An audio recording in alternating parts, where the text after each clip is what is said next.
Hello Malegaon, ये है आपकी आवाज। स्वार्थापायी उजाडिली हिरवी वनराई, कत्तलीने तुझ्या धरणी झाली लाही लाही। नको बघू अंत माती करील र पोरकी, नको बघू अंत माती करील र पोरकी। एक झाड लाव माणसा, एक झाड लाव माणसा। आज आम्ही विधायक कार्य समिती निखिल दादा आणि त्यांच्या सहकार्यांनी जो काही विषय घेतला सहसा हा तुला या विषयावर आजपर्यंत फार कोणी आंदोलन केल्याचं ऐकिवात नाही, लोकांना त्या विषयाचं फार गांभीर्य नाही। परंतु या वर्षाला जेव्हा 47 आणि 48 50 कडे तापमान चाललं आणि हा किती संवेदनशील आणि भविष्याच्या दृष्टीने महत्वाचा विषय आहे। आणि मला आठवतं तसं मी 7वी 8वीला फॉरेस्टचे खड्डे खोदायला जात होतो यांच्याच कार्यालयाचे। तोपर्यंत आतापर्यंत त्यांनी 15 ते 20 वेळा ते खड्डे खोदले असतील, झाडं लावले असतील, एकही झाड तिथं अस्तित्वात दिसत नाही।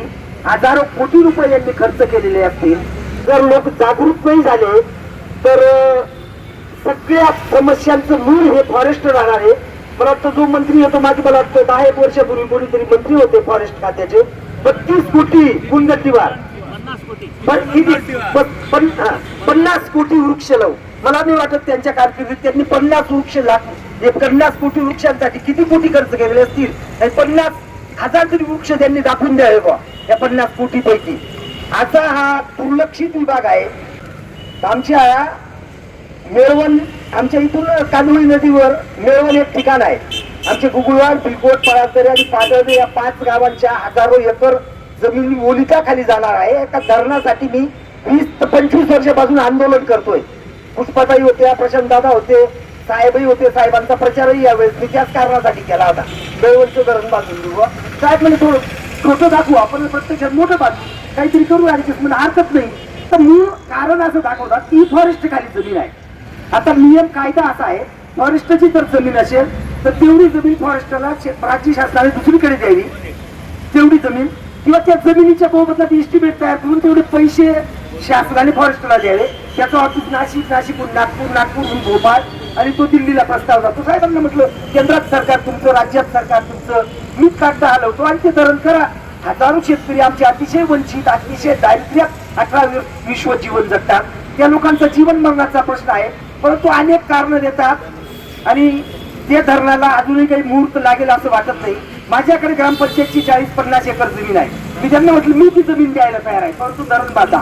एक धरण आता फॉरेस्ट मध्ये धरण नाही बांधायचं, धरण बांधतील का लोक? ठीक आहे, आपल्याला त्या गोष्ट नाही, परंतु झाडं लावणं आणि जगवणं आणि पर्यावरण जर पुढच्या पिढ्या ना काही देऊन जायचं असेल, त्यांना जर चांगला श्वास घ्यायचा असेल, मास्क लावून फिरायचं नसेल, तरी हे फॉरेस्ट खात्याचे भ्रष्ट अधिकारी आहेत, हे जर सरळ झाले तरी बऱ्याच काही गोष्टी सरळ होऊ शकतात। एक झाड लाव माणसा, एक झाड लाव माणसा। आज मालेगावमध्ये प्रचंड टेम्परेचर, प्रचंड उष्णता आहे।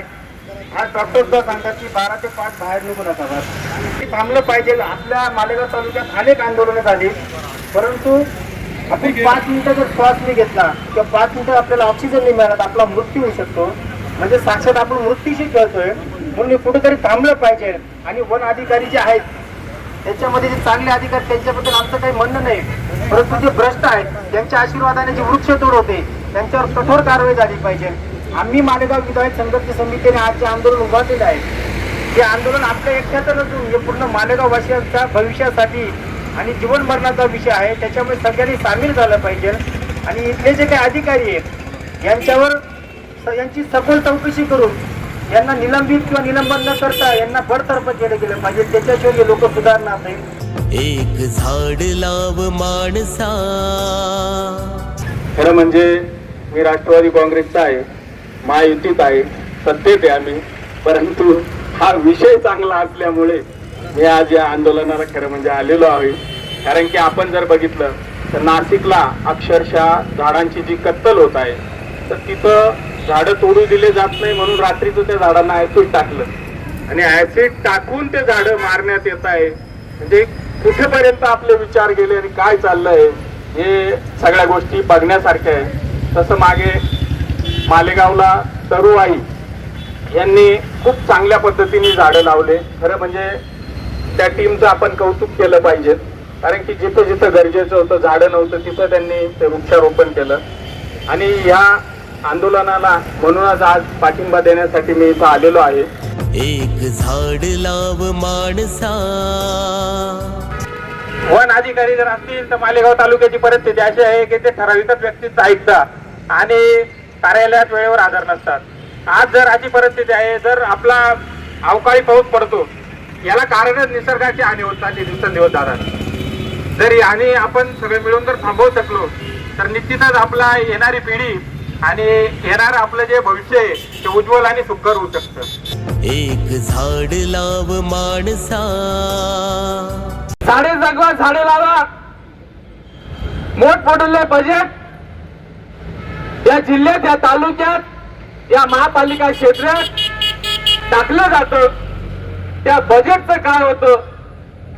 असे 2 नालायक ठेकेदार आहेत, ते झाडांच्या नावावर, निसर्गाच्या नावावर ते बजेट खाऊन जाता.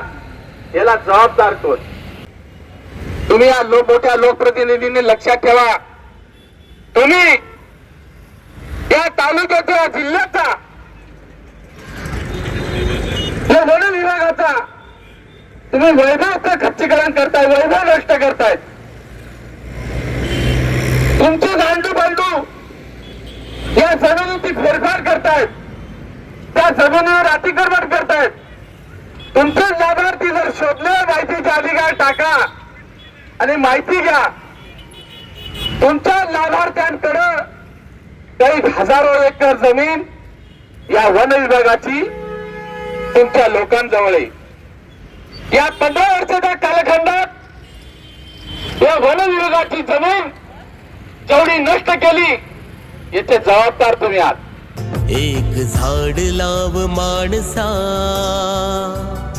एक झाड लाव माणसा. या मालेगाव शहरात काहीतरी प्रामाणिक अधिकारी असले पाहिजे. त्यांनी तरी काम केलं पाहिजे. परंतु त्यांना असा आदेश पारित झालेला आहे का हात बांधून जेवायचं आणि तोंड बांधून बोलायचं. हात बांधून जेवायचं आणि तोंड बांधून बोलायचं म्हणून त्यांची काम करण्याची इच्छा असताना सुद्धा इच्छाशक्ती मेलेली आहे. मी म्हणतो त्यांची सखोल चौकशी म्हणजे एकच केलं पाहिजे, त्यांच्या प्रॉपर्टीची चौकशी केली पाहिजे. जय प्रकाश का बिपुल बजा तो जागवती तरुणाई है, तिलक लगाने तुम्हें जवानों क्रांति द्वार पर आई. बात जरूरी समझ लो भैया, वरना कल पछताओगे. पेड़ नहीं होंगे तो सोचो तुम कैसे जी पाओगे. ते गेल्या 2023 मध्ये या मालेगावच्या वन उपविभागीय वन अधिकारी DFO चे अधिकार काढून ते DCF नाशिक पूर्व म्हणजे उपवन संरक्षक नाशिक पूर्व यांना वर्ग करण्यात आले. आणि ते वर्ग केल्यामुळे मालेगाव फक्त टपाली वन अधिकाऱ्याचं पोस्टिंग या ठिकाणी झालं आणि त्यामुळे मालेगाव शहराच्या, मालेगाव विभागाचं पूर्णतः वन विभागाच्या सृष्टीचं बेशिस्त वर्तणूक सुरू झाले. कारभारात अतिशय ढिलाई आली. कोणाचंही कुणावर नियंत्रण नाही, अशा प्रकारचा कारभार या ठिकाणी सुरू झालेला आहे. या एवढ्या मोठ्या क्षेत्राचं रक्षण करण्याची जबाबदारी, याच्यावर नियंत्रण ठेवण्याची जबाबदारी, कर्मचाऱ्यांच्या वेतनाची जबाबदारी, बदल्यांची जबाबदारी ही एका वन अधिकाऱ्याकडे जाते. आणि त्यांना या सर्व मालेगाव उपविभागाकडे लक्ष द्यायला अजिबात वेळ नाही, कारण त्यांच्या कार्यालयापासून आपल्या वन हद्दीचं शेवटचं टोक ते 150 किलोमीटर जातं. त्याच्यामुळे 6-6 महिने झाले DCF एकही चक्कर मालेगावला येत नाही. त्यामुळे मालेगाव असेल, नांदगाव असेल, देवळा असेल, सटाणा, ताराबाद आणि नागपूर रोयो या 6 वन परिक्षेत्राचं स्वतंत्र विभागीय वन अधिकारी कार्यालय हे मालेगावात निर्माण करावं अशी मागणी आपण गेल्या 2023 पासून महाराष्ट्र शासनाकडे करत आहोत. या मागणीची दखल शासनाने घ्यावी आणि या संपूर्ण तालुक्याला, या संपूर्ण विभागाला, नियोजित मालेगाव जिल्ह्याला स्वतंत्र विभागीय वन अधिकारी कार्यालय मंजूर करावं, हे यासाठी हे आज सुधारणा आंदोलनामध्ये या ठिकाणी आयोजित केलेलं आहे. मालेगाव तालुक्यात, मालेगाव शहर आणि चंदनपुरी कवळानं या भागातल्या जर सॉमिल बघितल्या, दाभाडीच्या बघितल्या तर 40 सॉमिल या तालुक्यात आहेत. 100 पेक्षा जास्त लाकडाचे व्यावसायिक या ठिकाणी आहेत. या संपूर्ण भागात रोजच्या 100 ते 150 400 पिकअप पासून 12 टायर गाडी पर्यंतचे असे 150 वाहन रोज लाकूड जळगाव जिल्हा असेल, छत्रपती संभाजीनगर असेल, परभणी असेल, अहिल्यानगर असेल, धुळे, नंदुरबार, त्याचबरोबर मालेगाव, नांदगाव, देवळा, सटाणा, ताराबाद, त्याचबरोबर गुजरात भागापर्यंत, कळवण भागापर्यंत या ठिकाणून अवैध वृक्षतोड करून लाकूड मालेगाव शहरात आणतात. एवढ्या मोठ्या प्रमाणावर हे लाकूड मालेगावात येतं. या विरुद्ध आवाज उठवला तर त्या गाड्या ताडपत्रीने पॅक करून अतिशय सुरक्षित अशा पद्धतीने आणण्याचा प्रयत्न सुरू झालेला आहे. याची सखोल माहिती घेतली असता काही अशाच व्यावसायिकांनी जी माहिती दिली, ती चर्चा झाली आणि मालेगाव शहरात कोणतीच गोष्ट लपून राहत नाही. याचं अजून एक उदाहरण म्हणजे जी माहिती मिळाली ती अतिशय गंभीर आहे. पिकअपला 500 रुपये, 407ला 800 रुपये, जे त्याच्या पुढची 6 टायर ट्रक असते तिला 1000 रुपये, 10 टायर ट्रकच्या साठी 1500 रुपये आणि 12 टायर ट्रक साठी 2000 रुपये हा पासिंग रेट वन विभागाच्या काही भ्रष्ट अधिकाऱ्यांकडनं वसूल केला जात आहे, कर्मचाऱ्यांकडनं वसूल केला जात आहे. अशी चर्चा ऐकायला मिळते. किती गंभीर बाब आहे.